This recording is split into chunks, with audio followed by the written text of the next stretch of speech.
Welcome back, everybody, and I'm very pleased to introduce the final cutting-edge science session for the afternoon. So I'd like to welcome Dr. Ivan Koychev from the University of Oxford. My bio says that Ivan is a psychiatrist in training, which really is, might give you completely the wrong impression. I think we can safely say that Ivan is a psychiatrist. He completed a PhD at the University of Manchester and then began psychiatry training as an academic clinical fellow at the Institute of Psychiatry at South London and the Maudsley.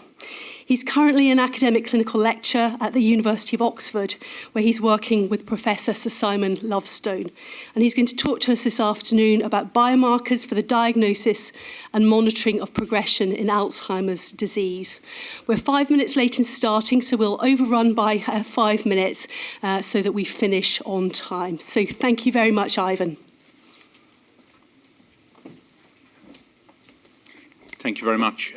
So bios move quickly, so I have now finished training for my sins.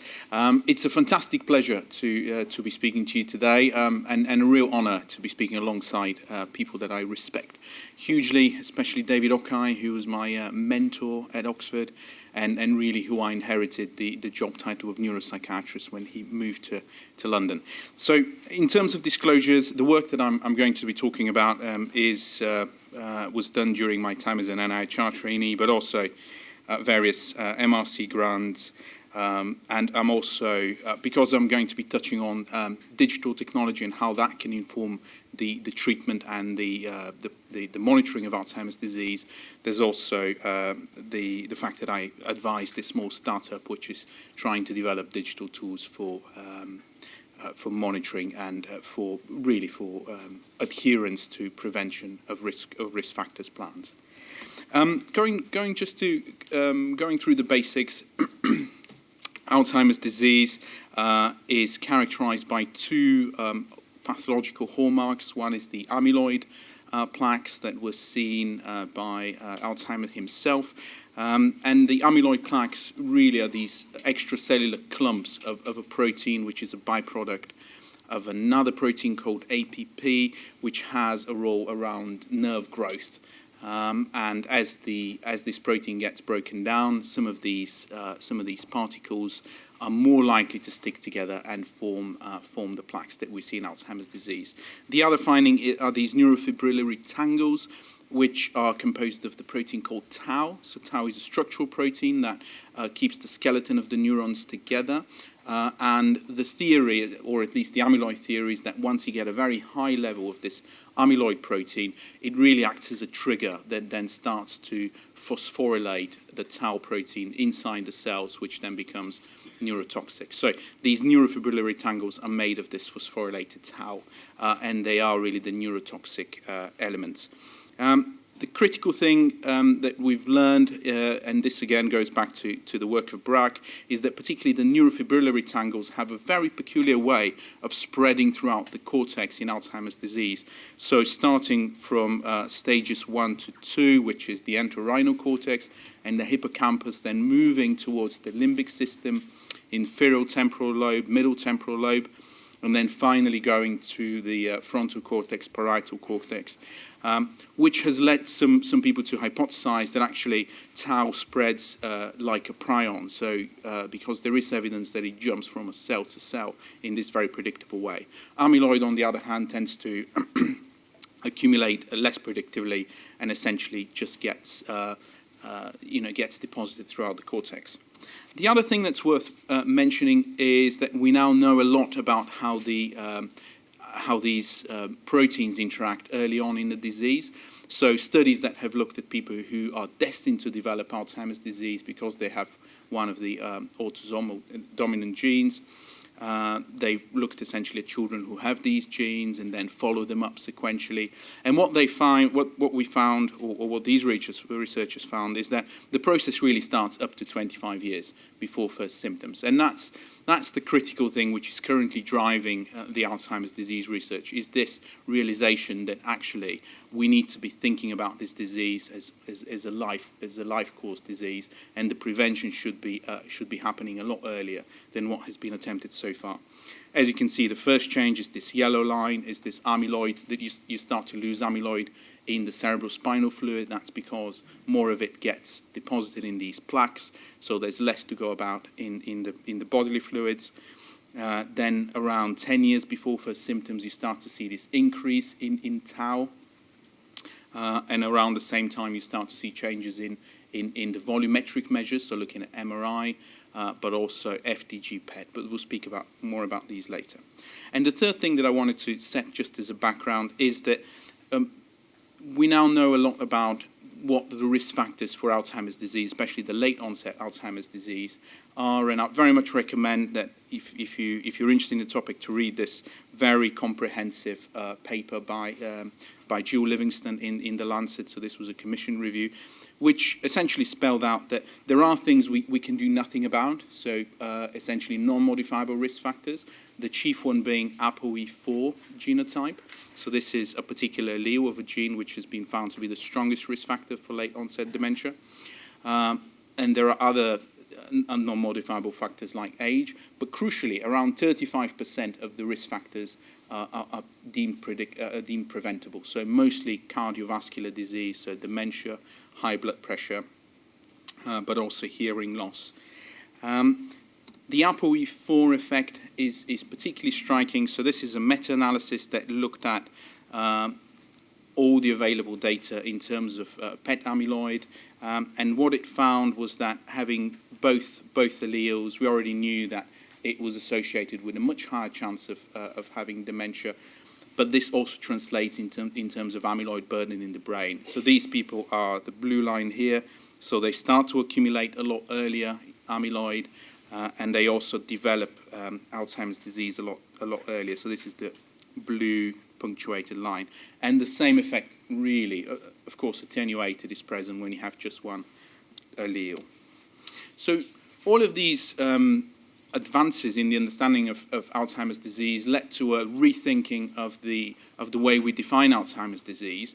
And now people really think about Alzheimer's dementia and Alzheimer's disease. So the Alzheimer's dementia is diagnosed as dementia on clinical diagnosis that's progressive and affecting more than 2 cognitive domains. And even then, it really is probable because the definitive diagnosis of Alzheimer's disease can only be done at autopsy. But we also talk about Alzheimer's disease defined through this ATN framework, so amyloid, tau, and neurodegeneration framework. This really is based on perhaps arbitrary cutoffs in each of these biomarkers, so that you can take somebody who is cognitively normal, so pre-dementia, but if you sample these biomarkers, then you can define whether, for example, they have an AD pathologic change, so for example, being amyloid positive plus or minus neurodegeneration. Once you add tau positivity, you're talking about AD pathology. And of course, when you do this, you also realize that there are people out there who have what's called non-AD pathology. So the amyloid is normal, but their tau is elevated. So in these people, we talk about non-AD pathology. And another concept that is I'm going to speak to you briefly about is this concept of emergent AD Alzheimer's disease. So there are these people who are on a much more aggressive trajectory of accumulating amyloid and tau proteins, even in the absence of, even if they're not reaching the arbitrary cutoffs for being amyloid positive or amyloid negative, they're already showing signs that their central nervous system is not working as it should be. So really, there's a thinking about beyond these ATN frameworks and thinking about who are these people among us who have this emergent Alzheimer's disease. In terms of biomarkers, I'm going to run through the main ones.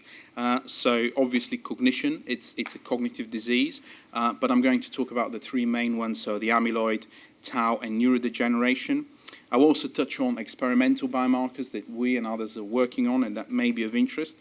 And I'll frame this in terms of availability. So currently available biomarkers, things that are available but only in the research settings, but really we're talking near future and also distant future.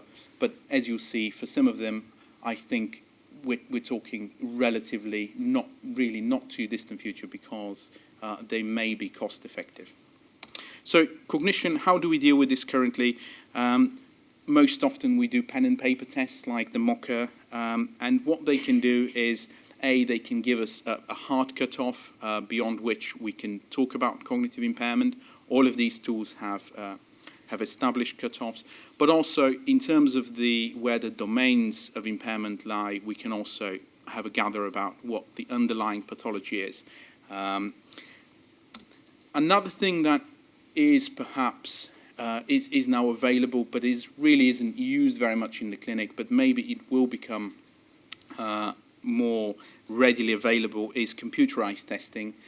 So this is another example of the same battery that was shown earlier by Professor Feinberg. So this is what's called a paired associate learning task, where people are using essentially a tablet to where they're shown an image, where they're shown a sort of a random image, and then all the boxes are closed, and then they have to touch the box where they saw the image. What are the advantages of computerized testing? Those of you that have done pen and paper testing of cognition will realize that there's a huge variability in how we administer these tests. And also, I think moving towards computerized testing, we will be able to have access to more granular information about people's cognition. How quick are they in terms of their reaction times? And also, some of these computerized tests can adapt the schedule so that they focus. Once they find that you're struggling at a certain level, they can take it down a notch, and they can give you more sort of trials at a level that is more appropriate for you. What about the near future? This is something that we've been working on with the Big Data Institute, where we developed cognitive apps like many other people are doing. What's special about this particular one that we've developed is, again, it's taking this idea of a paired associate learning task where you're learning the association of two things, in this case, pumpkins and household items and animals, and then you have to swipe it in the correct direction that we tell you about. So a bit like Tinder, but for irons and apples and all that. So the good thing about doing all of these things on a smartphone really is that you can do it in your own home. And the other thing, so essentially you don't have the white coat syndrome. Even though we've lost the white coats, people do still perform perhaps slightly differently when they come into the clinic. The other thing is you can do it as many times as you like. And the third thing, which I think is the most important thing, is that it allows you to test people's memories at a huge delays. So in the clinic, the most delay we can do is on the lines of 15 to 20 minutes, and even that's not always feasible.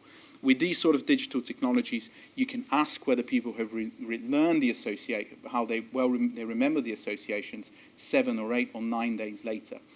And other research has shown that asking people for learned information 4 or 5 days later is really what separates these people who are in preclinical Alzheimer's disease versus the people who are cognitively normal. And really what we're trying to do here is to create a task which doesn't suffer from the ceiling effects of doing traditional cognitive testing, but is really targeting people in the preclinical stages of dementia. And what we can demonstrate here is that over time, so that on the y-axis you have the increasing number of days that people do, even if on the day of the appointment they're actually performing in ceiling, which is on the left, so they're performing as good as they can be. You start to see effects in this otherwise cognitively healthy sample as you move beyond day 7. And we have since launched this app through a project with the Alzheimer's Society. And on the right, you can see this is a heat map of something good for a change in the UK. So this is where people download the app and where they use it from. And that is really critical, because if you look at the distribution chart in terms of age of people who downloaded the app, this is pretty much the distribution chart of age in terms of where people are in population-wise in the UK. So there is a big bump at the moment around the age of 55. And what's going to happen over the next 10 or 15 years, this bump is going to move only in one direction, and this is going to the right. As people age, they move away from the big centres that can provide the healthcare. So we need some sort of tools that are distributed and that can be used to track people, especially in terms of their cognition, wherever they live in the country, without having to depend on being close to one of the major centres. The other thing that is probably going to happen in the not too distant future is not only to use the digital technology for active monitoring, where you have to be pressing and swiping things, but just passive monitoring of one's interaction with digital technology. So there's work around adapted browsers, which checks how quickly you type, how quickly you find the words, how quickly you read the materials, and tracks you over time to look for minor changes over time, or how you use your smartphone. How quick are you at finding words when you're texting somebody, for those that record speech, they can do machine learning-based approaches on identifying very small changes in people's speech that have been recognized as early markers of impending cognitive impairment. And then, of course, we can talk about Internet of Things, where one can look at how well one manipulates the smart fridge and all that, and gather information of how well we function day to day. Another thing that we've been working on is to take this idea of wearables that are linked to one's environment. So in this particular piece of work, we are working with smartphones that are paired to Bluetooth beacons that we know where the patient places. So, one goes in the living room, one goes in the bedroom, one goes in the kitchen, and so on. And then every time this person moves, the smartphone picks up essentially the pings from the Bluetooth beacons, and that allows you to create a map of their trajectory. It allows you to recognize what sort of activities are happening in what room, and the end result is you can sort of start and try and work out what activities of daily living are they engaged with by triangulating the type of movements that they do plus the type of room that they're currently in, so that you can look at whether how often are they eating, how often are they sleeping, how often are they doing things that are active like cooking, and so on. So this is the bit on cognition. Neurodegeneration is the other big set of biomarkers. Currently, we're relying on CT head and, where possible, MRI. What we're looking for here, and the gold standard really, is the medial temporal atrophy score. So coronal slices, where we're looking at the choroid fissure, the width of the temporal hormone of the lateral ventricle, as well as the size of the hippocampus themselves. And this visual rating scale goes from 0 to 4. This is somebody with a 0 rating. As you can see, in 1, the choroid fissure starts to open. In 2, you're starting to see the temporal horn. In 3, the hippocampus starts to shrink, and in 4, you're getting the full picture of somebody with very advanced at least MRI, in MRI language, Alzheimer's disease. And that's something that is existing at the moment, and certainly when working with scans and requesting scans, I got into the habit of actually asking the radiologists what the MTA score is, rather than a general statement about where the person is in terms of atrophy. And I very much encourage you to do that. The other thing that's available to us in terms of neurodegeneration currently is FDG PET, which allows us to look at the different take-up of glucose across different regions. And it does give you some confidence in differentiating Alzheimer's disease, for example, versus frontotemporal dementia versus Lewy body disease. Where is the future? It's quite possible that we're going to start talking soon enough about blood biomarkers, specifically in relation to neurodegeneration. And the primary candidate is this neurofilament light protein. So neurofilaments are, again, structural proteins that sit within the axons, and they really allow the expansion of axons. And already quite a bit of work has shown that starting from CSF, there is a very large increase of neurofilament light in practically all conditions that happen, that occur through neurodegeneration. So you can see, for example, this is HIV dementia.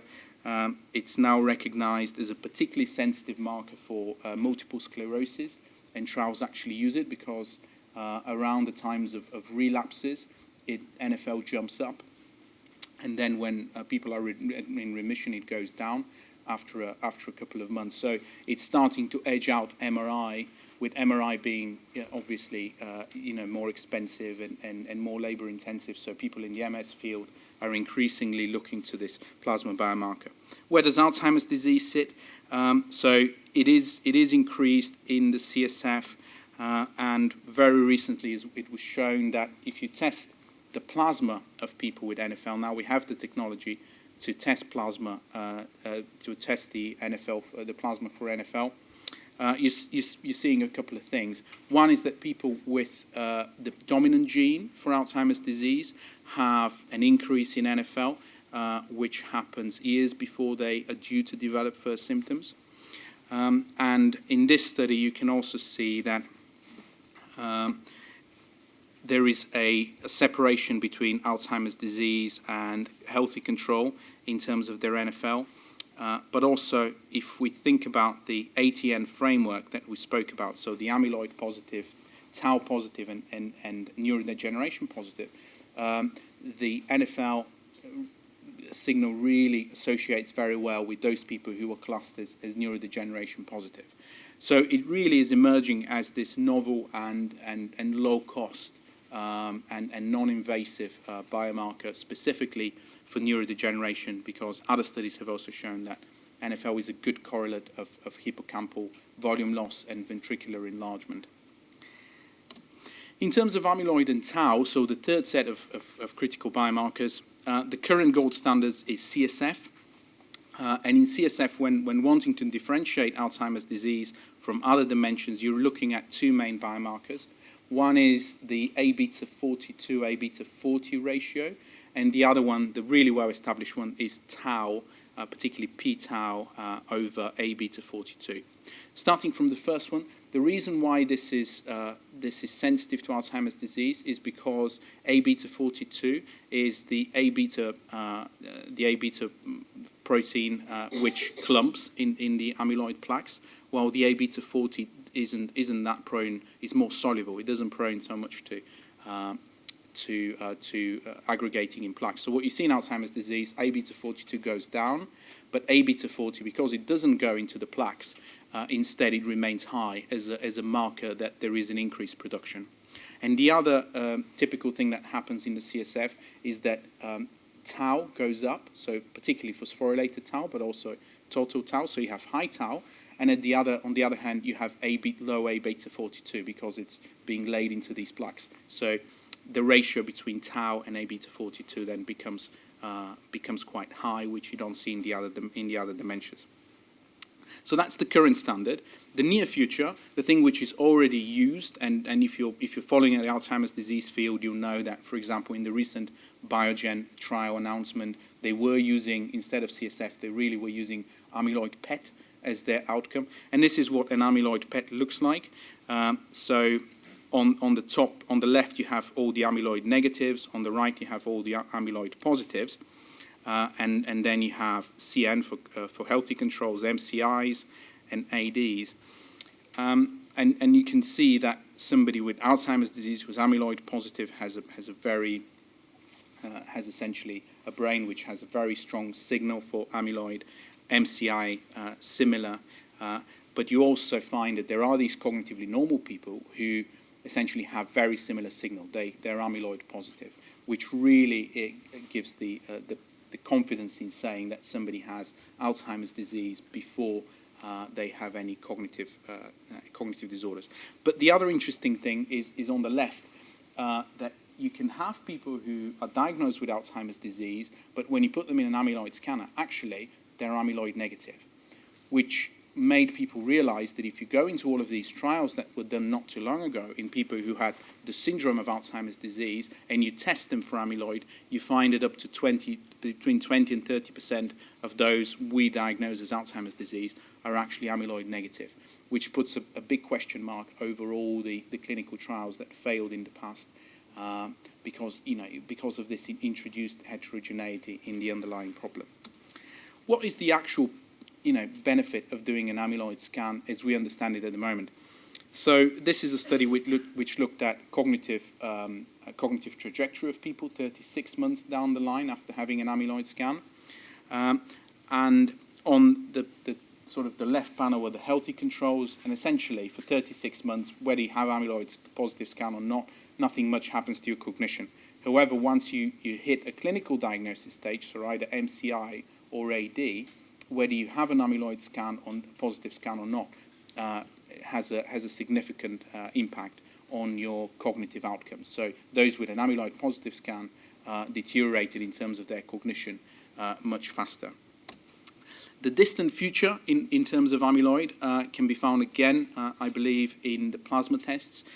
So this is a study which looked at, again, using novel techniques of looking at plasma, which found that now we can look at this A-beta 42 ratio, and it is very predictive of actually having an amyloid scan, amyloid positive scan. So this is amyloid. Tau, we spoke how the golden standard at the moment is the CSF.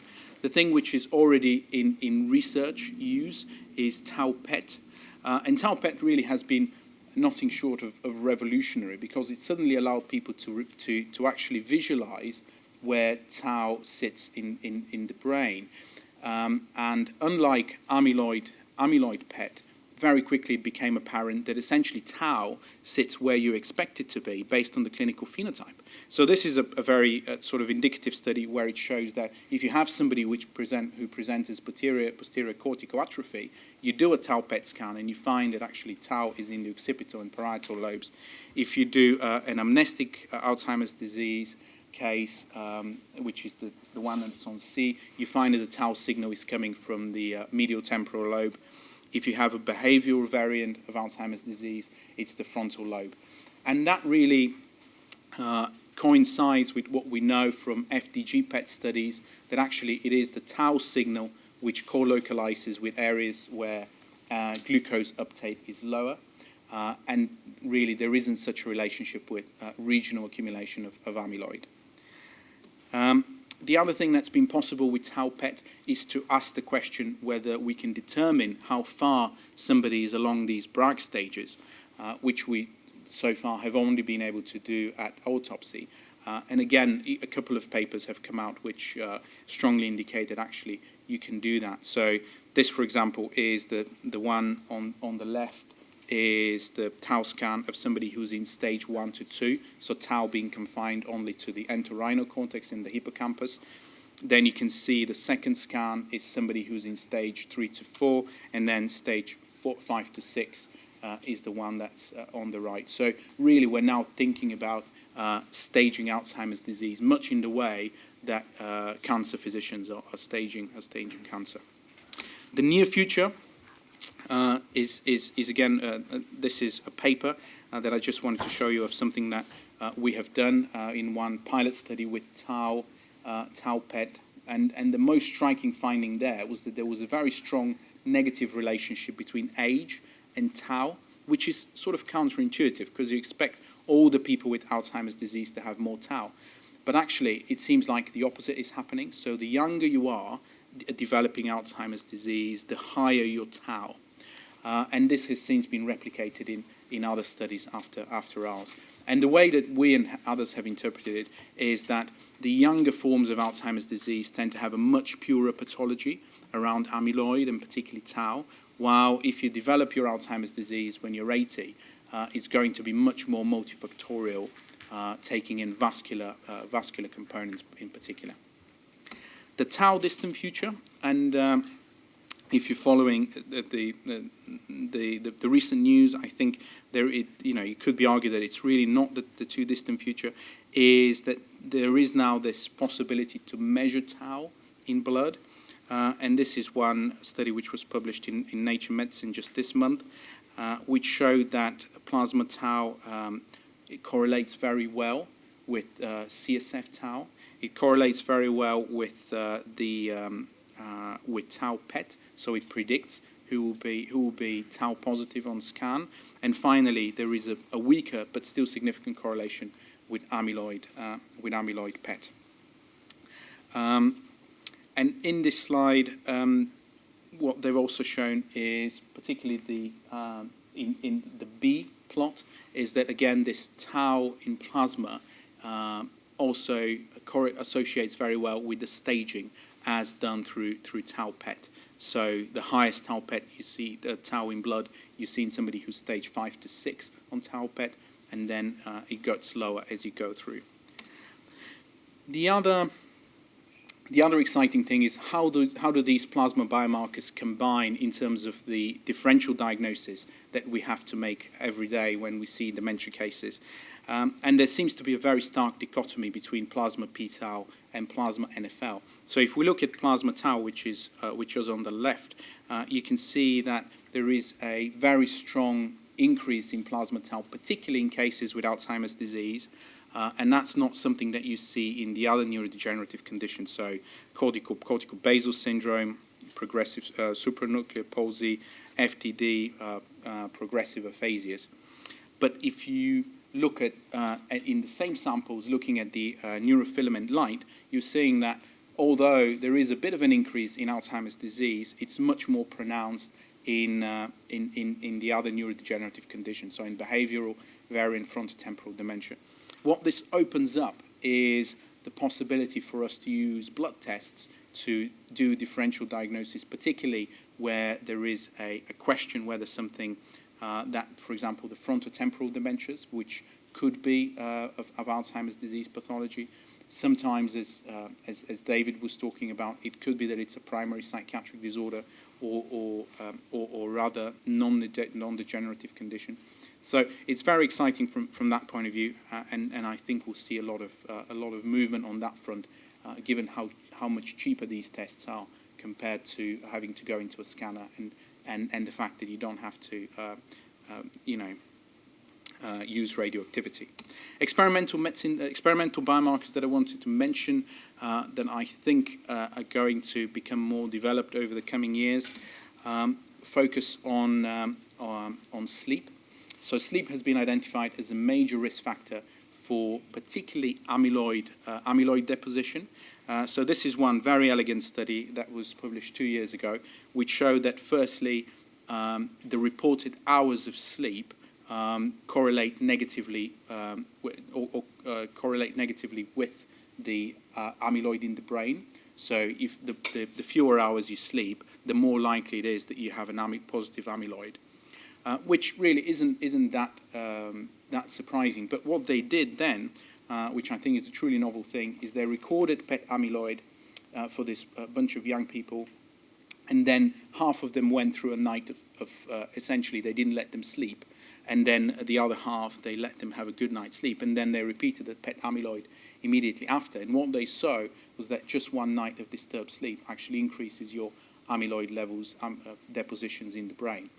And the reason for this, and the explanation comes from the preclinical literature, which shows that especially during the deep sleep, essentially the interstitial spaces between the neurons open up, and it really is the time that the brain uses to get rid of all the byproducts of its metabolism. So interruptions of this deep sleep interfere with the brain's ability to get rid of amyloid in particular. The second experimental biomarker is based on retinal imaging. So some autopsy studies have already confirmed that you can see amyloid plaques in the brain, in the retina, which correlate with how much amyloid you have in the brain. So the next natural test is a question that we can ask is, can we do an eye test to these people and see whether the amyloid lights up? And the initial studies, there's not that many of them, but the initial studies suggest that you can. So this is a screenshot of what the eye tests of somebody with Alzheimer's disease looks like on the top after they've had curcumin, which makes the amyloid deposits in the retina light up, and you can see that there is a stronger signal there versus somebody who doesn't have Alzheimer's disease, which is on the bottom. And they compared, this is again in a small group of people, and they found that this curcumin-induced signal was higher in Alzheimer's disease. So it's entirely possible that at some point we will be talking about eye tests for Alzheimer's disease. And the third biomarker that I wanted to mention are these experimental biomarkers of synaptic function, because especially in the preclinical disease, you are wondering about how well the neurons talk to each other, because that really should be the first thing that you see it as an abnormality before you see any actual nerve death. And there are studies like these showing that with MEG, so magnetoencephalography, you can start to see a difference in the oscillation patterns. So with the oscillations of the way in which neurons organize into networks, there are identifiable patterns in Alzheimer's disease that are different from the other disorders. So what, as my academic supervisor would always say when I come to him with an idea, I would argue that we're at a stage where we can look to these biomarkers for differential diagnosis. As I said, some of them are well established, some of them are in development, but also we can use them for prediction of who will become worse over time. And importantly, we can now make the diagnosis of preclinical Alzheimer's disease and also potentially, and that is something that we're working on, potentially develop the tools to track somebody's disease if they're in an interventional study for preclinical disease, because they don't have any cognitive symptoms. So the question then is, how do you actually know that you're affecting anything through your medication or through your intervention? In terms of prediction, the best one at the moment in terms of predicting cognitive outcomes appears to be PET tau, or any measure of tau. So this is a study looking at cortical atrophy. And in fact, how much tau you have is a better predictor of where you end up in terms of atrophy. It's even better than your baseline level of atrophy. As we said, amyloid also performs well, but in a sense, it really is overshadowed by tau in this respect. The next thing that we can do, and this is some analysis that we're doing on the large European Prevention of Alzheimer's Disease Consortium, where we're asking the question if we have cognitively healthy individuals who are sampled for their amyloid, for their tau, for the neurodegeneration biomarkers, how good are we at the moment at predicting who will be classed as having Alzheimer's disease pathologic change? So this is amyloid on its own. How good are we predicting who will be in Alzheimer's disease, but pre-cognitive stages? So that's the second one. And then how good are we at predicting just non-AD pathology? So just the people who have neurodegeneration but no amyloid change. And the answer is that none of the predictors at the moment are particularly good, but the ones that work relatively well are based on ApoE4. So whether you have ApoE4 gives you, together with the age, gives you some confidence in selecting the people who are in AD pathology. So that's the middle plot there. But really, none of these things work for the non-AD pathology. They're very, very difficult to predict. And the second thing that I mentioned, and that will be the last point that I'll make, is about this concept of emergent Alzheimer's disease. So we know that there are these people who become amyloid or tau positive, but we also know that just having a higher rate of increase of amyloid and tau biomarkers in the amyloid negative or the tau negative range already associates with atrophy, already associates with cognitive change. So how good are we at identifying these people? And this is a work that I did with some investigators at the NIH. And they have these fantastic cohorts where cognitively healthy individuals get tested repeatedly with lumbar punctures, with PET amyloid. And then we can ask the question, are these essentially two different groups of people who are on different trajectories? And the answer seemed to be yes. So there was a very clear separation between accumulators of amyloid and non-accumulators of amyloid. And the major difference, the major thing that differentiated where you sit in terms of whether you're on this fast accumulator or slow accumulator trajectory seemed to be ApoE4. So having this allele. Having the allele meant that you are on your accumulation rate is faster, but also it happens at an earlier time point. So we're able to identify a time point in which there is an acute inflection in the accumulation rates, which happened around the age of 58 if you didn't have an ApoE4, and it happened about 5 years earlier if you did have the gene. And that was true both when we looked at CSF as well as PET amyloid. A similar thing happens here when we look at tau. So again, there is a clear distinction between ApoE4 carriers and non-carriers, and those that are carriers actually start to increase their tau again at the age of 50. So roughly at the same time as the acute inflection in amyloid, which actually challenges the idea that you need a brain full of amyloid before tau starts to accumulate. It's much more likely that the two processes, for whatever reason, start concurrently in mid-50s in those that are on an aggressive trajectory, and in the late 50s in those that are not. So in summary, we thought about some current, some near, and some distant biomarkers. The currently available ones rest on CSF, MRI, computerized and pen and paper tests. The things which I think will happen in the near future will be based around digital technology. If we have a disease-modifying treatment, we'll see a lot more PET amyloid. If there is especially if there is a tau therapy that is being investigated, we'll see a lot more PET tau. And then in the distant future, we'll see, I believe, a lot more blood tests and a lot more use of passive monitoring of digital technology to define those that are at risk. And with this, I leave you with just a slide of a large MRC study that we are doing, in which we're exploring all of these different well-established as well experimental biomarkers in people who are confirmed ApoE4 positive. And if you're interested, we've published the protocol which goes into the rationale for each of these biomarkers. Thank you very much.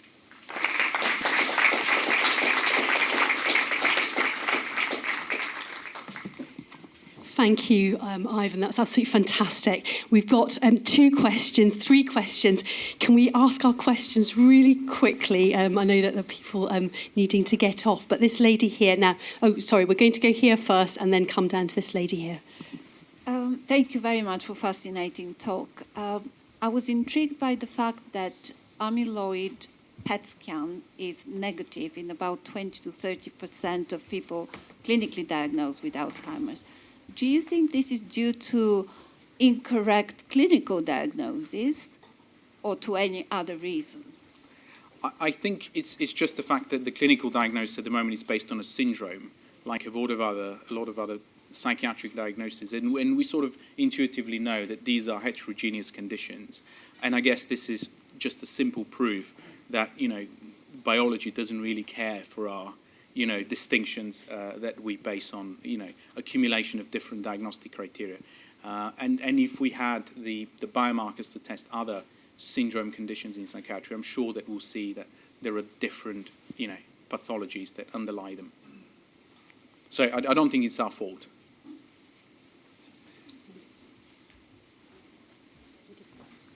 I'm very interested in these sleep deprivation studies, and what I'm interested in is the effects of medication. So, for example, if sleep deprivation increases your amyloid deposition, what happens if you counteract it with zopiclone or other sedative medications? Well, I think that's a study waiting to be done. At the moment, the big challenge to sleep studies is that we're on the verge. I didn't talk about I sort of mentioned it as a risk factor, but the problem is at the moment the gold standard is polysomnography, which can only be done in hospitals, and all the other methods for tracking sleep at people's homes is deficient. People who've used actigraphy, but actually it turns out it's not particularly good. So I think once we're there in terms of the sleep tracking technology, that will be the question that people will ask very quickly. And what about PET tau for sleep? Are there any changes with that? I haven't come across it, but I think that I'm sure somebody's working on it. It's a logical question. Yeah, I'm interested in thinking about the response of Alzheimer's to treatment, and I'm wondering if any of your biomarkers might predict a response or lack of to cholinesterase inhibitors.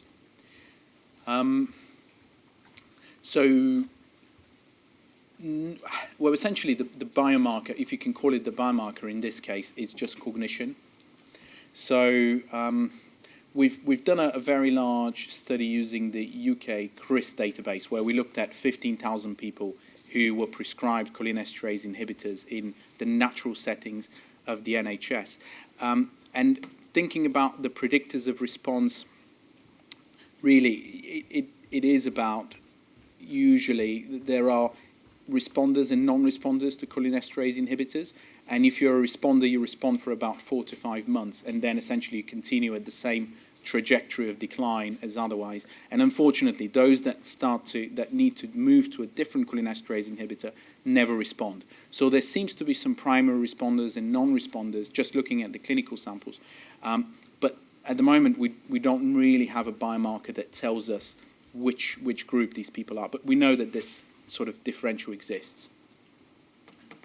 Lovely. Well, thank you, everybody. And I just want to take this opportunity to firstly thank Ivan